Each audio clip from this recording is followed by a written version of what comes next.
Salut la team, aujourd'hui je vous retrouve pour vous présenter le WOD du 26 janvier 2021. Le WOD du jour sera axé sur l'endurance et sera particulièrement long puisqu'il va vous durer une trentaine de minutes. Avant d'y aller, pensez à vous échauffer entre 5 et 10 minutes avec des mouvements au poids du corps très simples, comme des push-ups, des squats et un petit peu de course, histoire de faire monter le cœur avant d'attaquer le WOD. Sur le premier bloc d'exercice, vous aurez 5 tours à enchaîner le plus vite possible, 100 mètres de course, 20 tall plank, knees to elbows. Sans prendre de récupération, vous enchaînerez sur un départ toutes les minutes pendant 10 minutes. Première minute, 20 single arm crossbody L crunches. Deuxième minute, 10 à 14 push-up alternating toe taps. Puis vous enchaînerez sur 4 tours 4 time de 10 dual gorilla row, 20 mètres de crossbody carry à droite, la même chose à gauche, 10 dual push press, 20 mètres de mixed rack overhead carry à droite, la même chose à gauche. Quatrième bloc d'exercice, de nouveau un minimum de 10 minutes. Première minute, 20 répétitions de pike leg lift over. Deuxième minute, 8 à 10 répétitions de renegade rows. Enchaînez immédiatement sur 20 bodyweight Turkish get up, puis finissez sur 5 rounds 4 time de 100 mètres de course et 20 mountain climber. Pensez à toujours maintenir une bonne technique sur les différents mouvements, même si la fatigue commence à se faire ressentir. Pour votre tall plank knees to elbow, placez-vous en planche, bras tendus. Puis ramenez votre genou au niveau du coude en veillant à garder le bassin toujours bien fixe. Passons au single arm crossbody L crunches. Placez-vous sur le dos, jambes tendues, puis décollez vos omoplates du sol pour aller toucher vos orteils avec la main du côté opposé.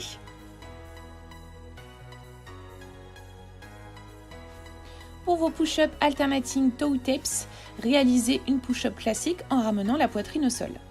Puis sur la phase de poussée, ramenez vos fesses vers le haut pour aller toucher main-pied opposés.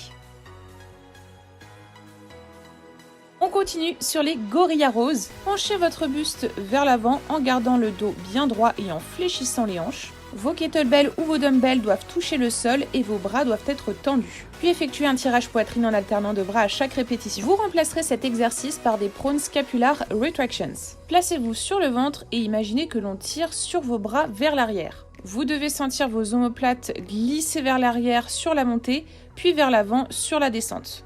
Pour votre crossbody carry, placez une charge dans une main, bras le long du corps, l'autre en overhead, puis marchez sur 20 mètres. Vous remplacerez cet exercice par 20 mètres de quadruped crawl. Placez-vous à 4 pattes, genoux décollés du sol, puis avancez main, pied opposés. La même chose dans le sens inverse pour remplacer le bras gauche de votre crossbody carry. On enchaîne sur les push press. Commencez par placer vos dumbbells sur les épaules, puis petite flexion de genoux pour initier l'impulsion des jambes pour amener vos dumbbells en overhead. Vous remplacerez cet exercice par 15 secondes de handstand hold avec ou sans mur en fonction de votre niveau. Pour votre mixed rack overhead carry, placez une des deux charges sur l'épaule, l'autre en overhead, puis marchez sur 20 mètres. On enchaîne sur les pike leg lift over. Placez votre dumbbell ou votre kettlebell au sol, puis asseyez-vous. Placez vos mains légèrement en avant de vos hanches pour garder l'équilibre. Puis, en gardant les jambes tendues, déplacez-les de part et d'autre de votre objet. Pour vos renegade row, placez-vous en position de planche, bras tendus. Placez une de vos mains sur une dumbbell, puis tirage poitrine. Option sans matériel, vous le remplacerez par des push-ups to alternating shoulder taps. Les Turkish Get Up, un mouvement que je ne vous présente plus, cette fois-ci à effectuer au poids du corps. Veillez à bien respecter chaque étape du mouvement. Enfin, pour vos mountain climber, placez-vous en position de planche, puis ramenez un genou vers la poitrine en switchant le jambe à chaque répétition.